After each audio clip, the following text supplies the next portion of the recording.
Hey everyone, so it stopped raining finally. I was going to go out this morning, but when I went down, it was coming down in buckets. So now it stopped and it's nice. The sun has come out, which is good. So, and today I'm thinking about the priests that have helped me, or I have helped, I should say, in ministry. And also when I was in Zimbabwe, South Africa, I did a lot in the church, especially in South Africa. Mainly we work with the poor. So we help at soup kitchens, we help with programs like Out of the Cold. We help with, at the end of the year, our church has these little angels you can take and give a gift card. But that's how I got involved in my ministry work and in doing what I'm doing. And I'm focusing on this now because a job doesn't seem to be opening up for me. So that's why I'm focusing more on getting flyers out, putting out my work and the experience that I have. Mainly it's been in the education sector. So at Trinity House it was with Wits, but Trinity House is not part of Wits University. Trinity House, when I went there, was run by the Jesuits. So it's completely off campus. It's connected, so it could be part of campus, but it's off campus, and that's where I lived. That's where I participated in Mass, helped to organize the services, the Mass, helped to bring the students together. And it wasn't just me, we took it in turns. Whoever lived at Trinity House played a leadership role. And we used to organize movie nights. We used to organize the liturgies, planning them, carrying them out.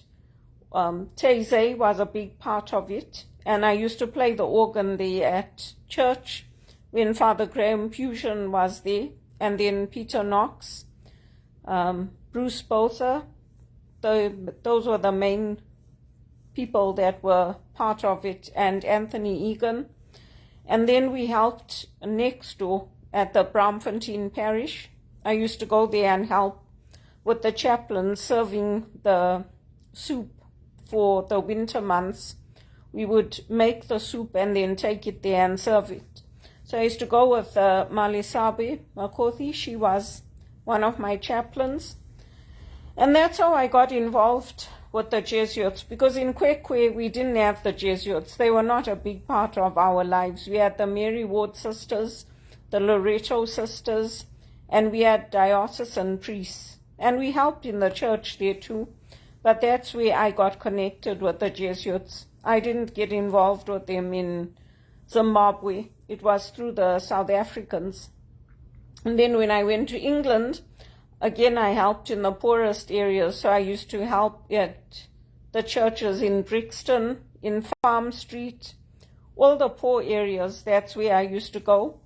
And that's where my friend was stationed, Bruce Botha. He was stationed there. So I spent a lot of time with the priests there at Farm Street. I helped to organize events, Halloween parties, the masses, all that kind of thing. I got involved with a lot there. And that's how I landed up coming to Toronto instead of going to Vancouver to complete my studies in theology. I came here to Regis College. And then now I just help at the church next door. I've been at the parish next door since 2007 with Father Larry Marciel. And I never used to do anything. Father invited me when I joined. He invited me to help in the parish. And that's how I got involved in the volunteering.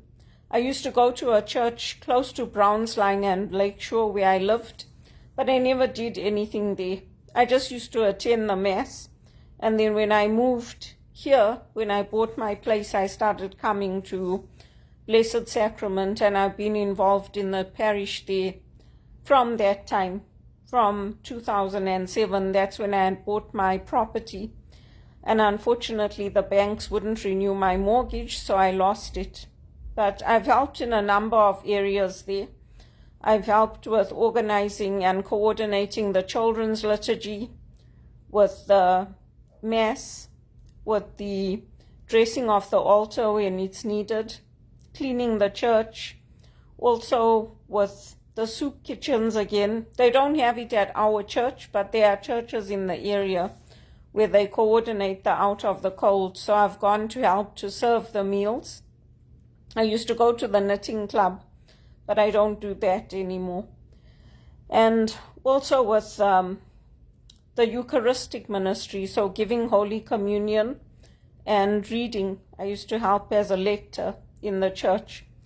So that's how I got involved with all of this, and that's what I do. And the churches do have positions available, but it's very hard to get into anything. Even with my degrees in theology, it's very hard to get any position in the church. And I know a lot of people have asked for me through Blessed Sacrament and through other parishes, but unfortunately nothing has come through that. So that's why I'm focusing on this now. It's not to say that I haven't been doing the ministry work as a spiritual director. I have, but I haven't had any formal paid positions through the church. It's all been in a voluntary capacity, and I used to advertise through Spiritual Directors International. So you can join them. They have a website, and you can put your services on there and say if you're charging people, how much you're charging. I've also redone my LinkedIn quite a few times. So when I graduated, Father Michael Kalachik had done a recommendation for me, and also Sister Kathleen McAlpin. But I had to revamp it a few times. So those recommendations, some of them, they removed them and they're not there anymore. But I have other recommendations that are there, that are on my profile that people can see. And so that's how I got involved in it. And then my studies took me 7 years because I couldn't get any sponsorships. I couldn't get any bursaries to take a full 2 years to do my studies. Some people are fortunate, they have friends or they have family, they have people who can help them. I didn't have that, so I had to do it part-time over 7 years. And then I graduated from Regis College with my Masters of Arts in Ministry and the Diploma in Spiritual Direction. And I just used my skills in the parish. I helped the Jesuits through my parish next door. A lot of the things that I used to go in, I used to go to Our Lady of Lourdes, and I used to go to Newman Center, because sometimes the Jesuits were there. Matthew Charleston was there at Newman Center, so I used to go there sometimes, and I used to go to St. Basil's. But a lot of the things they were doing there, Father does here now, including like Saturdays. Sometimes I used to go to be with the students at the Newman Center. But he has everything here now, so I just go next door because it makes it easier for me. And then today, like Easter Saturday, it's nice to just be at home and be quiet, because you're always on the go when you are doing this kind of work, and you're always looking for your next opportunity when you're unemployed. There's always some meeting or something going on that I have to do. So it's good to have a day like today where it's just quiet, where I can just take some time out, read the scriptures, maybe watch some tennis, and to relax and to be away from people and all the noise and all the chatter and all of that. But we'll see. The weather alert is still on. They're saying we're going to get a lot of rain, so let's see. But for now, the sun is out, so I'm happy about that. And yeah, that's what I'm going to concentrate on, trying to get as many leaflets out as I can, and to keep putting my videos out there. With media, you reach more people. So if you use social media, if you use Facebook, if you use LinkedIn, if you use TikTok, you're going to reach more people. And a lot of people, even with the Maxwell leadership, they start out like this on Facebook. So they'll plan a time to say like, okay, every Saturday at noon, we're going to have a live session, and you can come and hop on and see what I'm talking about. I just do mine. Usually I do them first thing in the morning, or I do them now, like around this time. It depends on my schedule, because I always have so much going on. But that's how people do it, and that's how they get started, and then you get invited to places to speak, to share your work. Sometimes companies or organizations will come to you and select you to say that we would like you to speak for us in schools, in universities, and they'll give you their script and what they want you to talk about. That's what I did for the Nelson Mandela Children's Fund, when I went to the schools to talk about apartheid and to talk about racism and my experience of growing up with it. So the more you can get your presence out there, the more you can put up your videos, the more you can get your name out there and get people to start following you and building other leaders, the better it is for you. Because if people don't know you, they don't know your work, they don't know what you're doing, no one's going to promote you. And the same thing with HRPA. When we sign up with them, they want links. They want to see, where have you talked? What are your videos about? How are you helping people? How is it relevant to the HR profession or to your faith community? Because sometimes they do invite faith leaders to speak.